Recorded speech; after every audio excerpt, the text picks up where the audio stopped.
So ayan guys, for today's videos is kung paano natin i-settings ang login alert sa ating Facebook account. So, paano nga ba?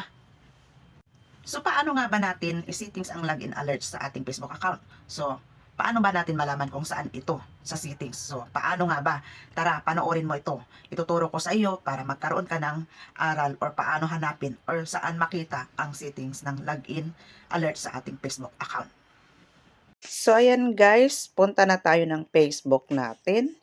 Right side ng profile, settings, and then see more in account center, password and security. Scroll up natin, login alerts, open natin ang ating Facebook. So yan po makikita ang login alerts. Dapat nakacheck po ang dalawa na yan. Dahil once na ikaw ay nag-login, is mag-i-email sa'yo si Facebook at mag-notification. Once na mayroong nag-hack sa iyong account at nag-login ng iyong account is malalaman mo at madali mong palitan ng password. So, ganyan po mag-login alerts. Diyan po makita. So, thank you for watching. Sana may natutunan ka sa video na ito.